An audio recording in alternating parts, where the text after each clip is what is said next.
Salut! Aujourd'hui, je vais vous parler des becs d'oiseaux. Les becs d'oiseaux. En effet, si vous avez pu le constater en observant les oiseaux, ils n'ont pas tous le même bec. Mais alors, pourquoi? C'est simple, ils ne mangent pas la même chose. En fait, tous les becs ont eu des adaptations dans l'évolution qui ont fait que les oiseaux n'ont pas les mêmes becs. Et cela vient du fait qu'ils ne mangent pas la même chose. Les becs vont donc varier selon le régime alimentaire. C'est ce qu'on va voir aujourd'hui.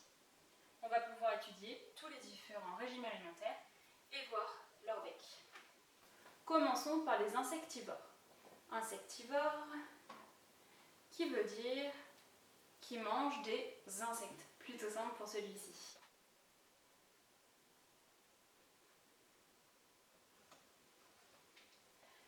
Manger des insectes, c'est bien, mais il y a différentes façons de le faire.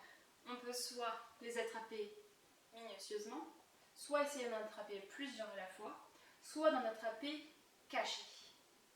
On va commencer par la fauvette. La fauvette va avoir un bec long et fin. Ça va lui permettre d'attraper les oiseaux de façon précise, un par un, comme on pourrait attraper par exemple un grain de riz avec des baguettes. C'est le cas de beaucoup d'autres oiseaux, comme par exemple le rouge-gorge, qui est plus connu que la fauvette. Il y a un autre moyen de capturer des insectes. C'est le cas de l'hirondelle. L'hirondelle, à première vue, a un bec assez similaire à la fauvette, mais il est un peu plus court, et sa particularité, c'est qu'elle va chasser en vol. Lorsqu'elle va voler, elle va ouvrir sa mandibule inférieure, donc la partie en dessous du bec, comme ceci, et une membrane, comme on pourrait avoir notre joue, va venir couvrir ici le bec. Ce qui permet de faire comme un filet, par exemple un filet à papillon. Elle va pouvoir donc attraper plus d'insectes. La troisième façon de se nourrir lorsqu'on est insectivore, c'est d'aller chercher des insectes derrière l'écorce des arbres. C'est le cas d'un oiseau très connu, le pic. Ici, c'est le pic-et-pêche. Mais la majorité des pics vont avoir à peu près les mêmes fonctions pour se nourrir. Le pic-et-pêche est très particulier puisqu'il va taper contre le bois pour aller déloger des larves. Mais il ne se tape pas forcément la tête que pour ça. En effet, il se tape la tête à peu près 12 000 fois par jour et à 25 km/h. Il y a plusieurs raisons à cela. Il se sert de ce moyen pour communiquer avec les autres individus. Il va alors tambouriner contre les arbres pour communiquer. Il va, comme on l'a dit, s'en servir pour creuser des petits trous et attraper les insectes. Mais il peut aussi s'en servir pour creuser de grandes cavités dans les troncs pour y faire son nid et élever ses petits. Alors, comment faire pour se taper la tête contre un tronc d'arbre à 25 km/h sans problème? Et bien c'est simple. Je vais avoir besoin de ce schéma pour vous expliquer ça. Le pic va avoir différentes adaptations. Tout d'abord, la plus impressionnante, c'est qu'il a un appareil hyoïdien. C'est cette langue ici qui va faire tout le tour de son crâne et faire comme une ceinture de sécurité à son cerveau. Cela va lui permettre d'absorber les chocs. Cela aussi permet d'agrandir sa langue de plusieurs centimètres pour aller déloger des insectes. Sa langue d'ailleurs qui a un petit bout corné, c'est-à-dire dur un peu comme des ongles, qui va être dur et avoir des petits poils qui vont coller les insectes qu'il va aller chercher. Donc une ceinture de sécurité, très bien. Un casque de protection très sophistiqué puisqu'il a l'os du crâne très solide et pourtant très aéré. En fait, la structure de son crâne va être comme ça. Il va avoir des trous. On va dire que c'est un os spongieux, comme une éponge. Ce qui va lui permettre d'absorber de choc, sans problème. Il y a un autre effet, c'est qu'il a peu de liquide céphalorachidien. C'est le liquide qu'il y a entre notre boîte crânienne et notre cerveau. Nous, on en a assez, ce qui fait que le cerveau peut un peu bouger dans notre boîte crânienne. Le pic en a très peu, ce qui fait que le cerveau est bien contre la boîte crânienne et donc bien protégé par son casque.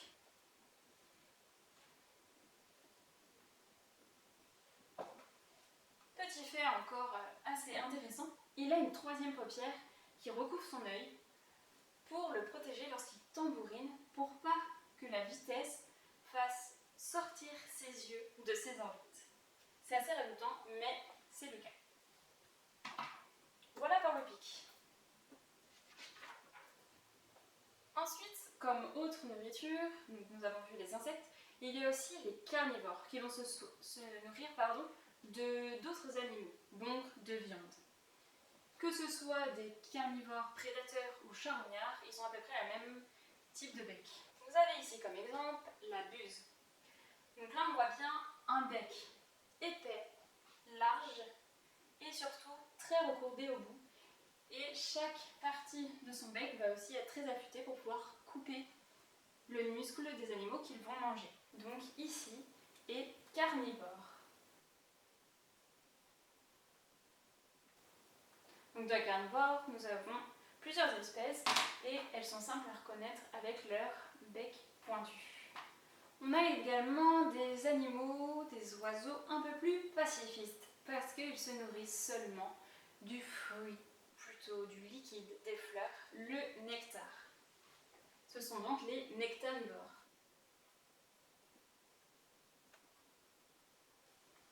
Donc des nectarivores, des oiseaux qui boivent le liquide dans les fleurs. Vous devez le connaître, c'est le fameux colibri.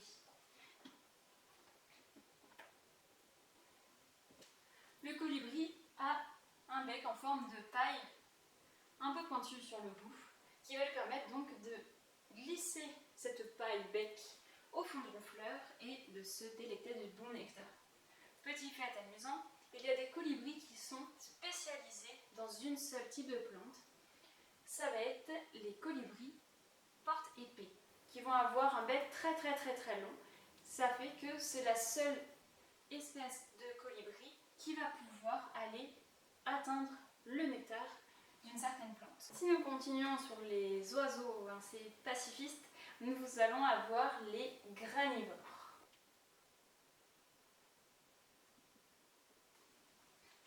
Les granivores qui vont manger des graines. Donc pour manger des graines, il faut quoi? Lorsque nous on essaye de manger des noisettes par exemple, il nous faut un casse-noisette, un casse-noix, qui va être gros et puissant pour casser la coque de ces graines. C'est l'exemple du gros bec casse-noyau.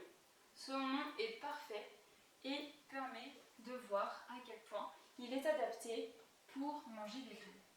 Alors, quand on voit le volume de son bec par rapport à la taille de sa tête, on comprend qu'il va avoir énormément d'énergie pour casser des graines et des noyaux.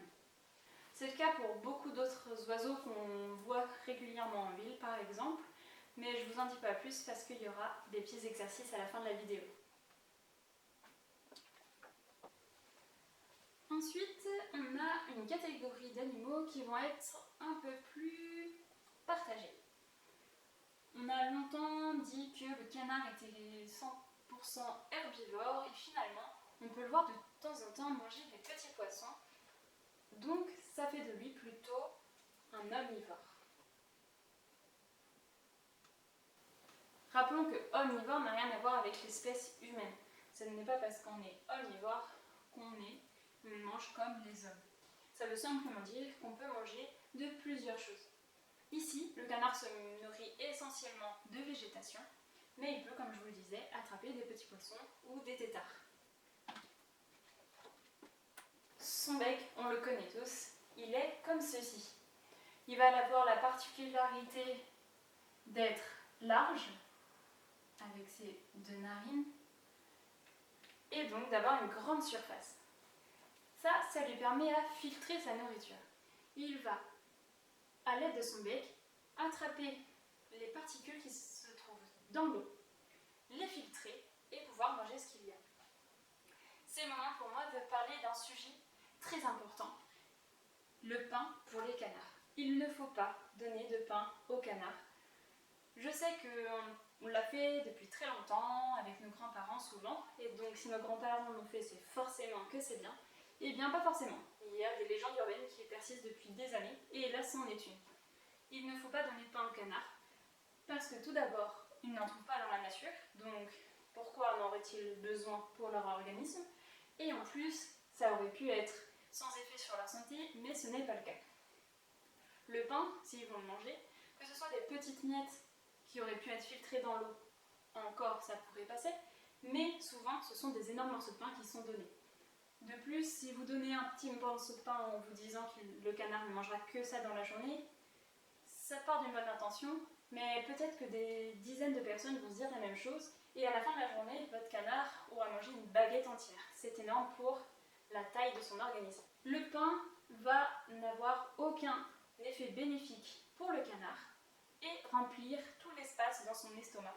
Il va donc ne pas manger de végétaux, ce qu'il devrait faire, et donc continuer à avoir le ventre plein, mais pas de nutriments, ce qui peut du coup le rendre très malade, voire le faire mourir.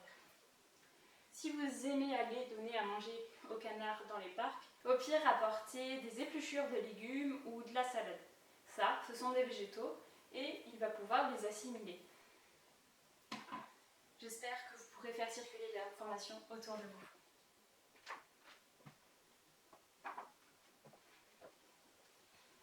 On rentre dans une catégorie un peu plus variée. On va être dans les oiseaux dits aquatiques. Ils vont se nourrir essentiellement donc d'animaux ou de végétaux qui se trouvent en lien avec l'eau. On va avoir l'huîtrier pie. Comme vous pouvez le voir, cette huîtrier pie a un très long bec et pourtant assez puissant. L'huîtrier pie va être malaprophage. Nom assez compliqué qui signifie tout simplement qu'il va se nourrir de mollusques. Les mollusques vont être soit sous le sable, soit sous la base. Il va pouvoir, grâce à son long bec, aller les déloger au fond de ce sol. Nous avons ensuite le héron. Bien plus connu, le héron a un bec en forme de poignard et très long. Lui, il va être piscivore. Piscivore signifie qu'il va manger des poissons. Alors, on simplifie le terme à piscivore pour manger des poissons, mais il ne va se nourrir exclusivement de poissons. Il peut aussi manger des batraciens comme des grenouilles. Il va pouvoir aussi manger des petits oiseaux qui vont être dans le nid, mais exclusivement quand même des poissons. Son grand bec en forme de poignard va lui permettre d'attraper les poissons et de les embrocher et de les attraper dans l'eau. On peut le voir souvent, il attend de voir un poisson passer et l'attraper. Donc ça c'est le cas des piscivores. On verra tout à l'heure si vous en connaissez d'autres. Comme piscivore, on en a un autre. Lui ne va pas chercher à poignarder sa victime, il va plutôt la capturer dans son filet. On a ici un pélican. Le pélican a un bec très long, assez large, comme celui par exemple du canard, mais beaucoup plus grand. Il a la particularité, comme vous pouvez sûrement le savoir, d'avoir une membrane sous le cou qui remonte jusqu'à l'extrémité de son bec inférieur. Il va attraper, comme un filet, des poissons dans l'eau. Mais comment se débarrasser de toute cette eau? Est-ce que j'avale toute l'eau avec les poissons ou est-ce que je vide l'eau avant de manger les poissons? Malheureusement pour lui, cette membrane n'est pas équipée de petits trous. Elle ne peut donc pas servir de passoire. Mais il a de la chance. Ce n'est pas de la chance, c'est de l'évolution. Son bec va avoir une largeur différente, ce qui fait que lorsqu'il va prendre de l'eau, il va pouvoir refaire fermer son bec et l'eau va déborder des deux côtés. Imaginez une baignoire remplie, vous enfoncez une grande bouée dedans, ça va déborder sur les côtés. C'est ce qui se passe à peu près quand le pélican veut vider toute l'eau. Ça peut lui prendre parfois quelques minutes. Une fois l'eau vidée, il ne reste plus qu'à avaler les poissons. Dans ce cas-là, il lève seulement la tête et il avale ça en entier. C'en est tout pour les piscivores. Mais il y a encore des animaux qui sont aquatiques. On a par exemple le flamand. Ici, je vais plutôt vous parler du flamant rose, le plus connu. Le flamant rose, lui, cherche de la nourriture dans la vase. Il est alors limicole.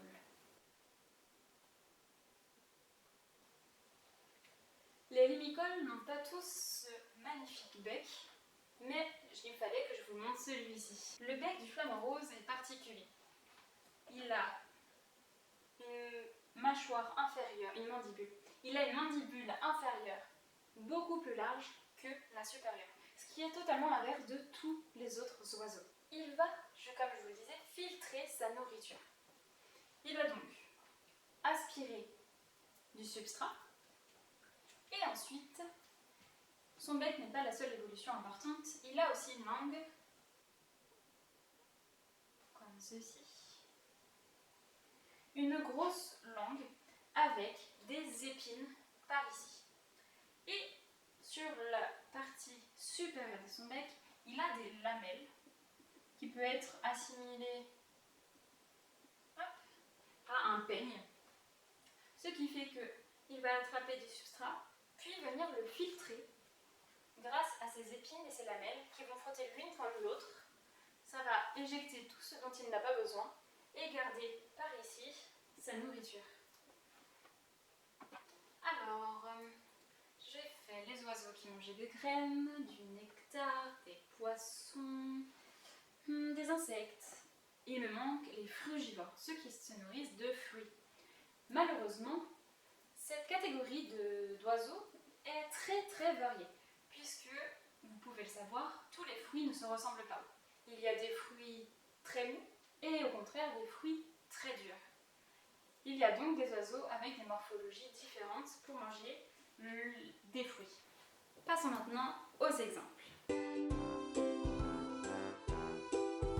Premier exemple. Si je vous dis le guépier,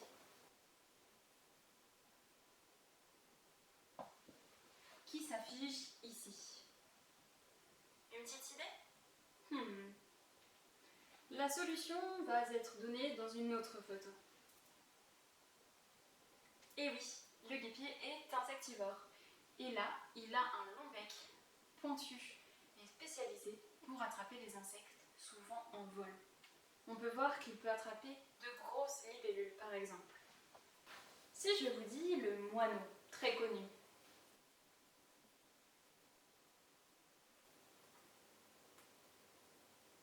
je vous laisse. Il est granivore, il va manger des graines. Il a d'ailleurs une particularité assez intéressante à sa langue. En effet, dans sa langue, il y a deux petits os qui vont compléter son bec. Le bec va casser la couche extérieure de la graine. L'une partie des os de la langue va éjecter cette coquille par terre et va faire glisser l'amande de la graine à l'intérieur de sa gorge. Plutôt rapide et efficace. Exemple suivant, très connu aussi, l'oie. Alors, l'oie, elle, va manger beaucoup d'herbes. Elle, contrairement au canard, est quand même exclusivement herbivore. Elle va pouvoir arracher de l'herbe ou manger de la végétation aquatique. Ensuite, nous avons le faucon.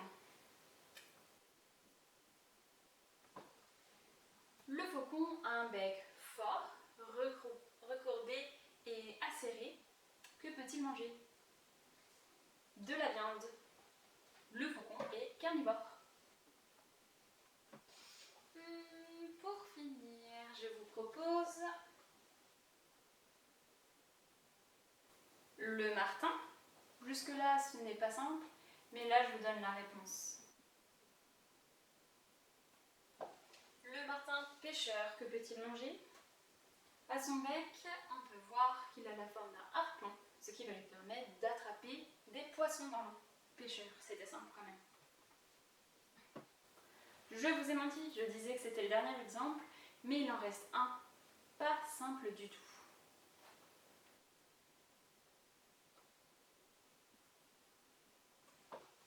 La perruche, que peut-elle manger? Un bec épais, recourbé, qui ressemble beaucoup à celui de la buse ou du faucon. Mange-t-il de la viande? Non, ça fait partie des oiseaux frugivores qui vont manger des fruits. Mais, comme je vous le disais tout à l'heure, certains fruits peuvent être très durs à manger. La couche extérieure peut être très dure et donc un bec aussi acéré va permettre de déchiqueter le fruit pour pouvoir le manger. En espérant que cette vidéo vous ait éclairé sur les becs et régimes alimentaires des oiseaux, n'hésitez pas à proposer d'autres oiseaux en commentaire, nous essaierons de trouver leur nourriture. Je vous laisse, à une prochaine fois. Salut, salut!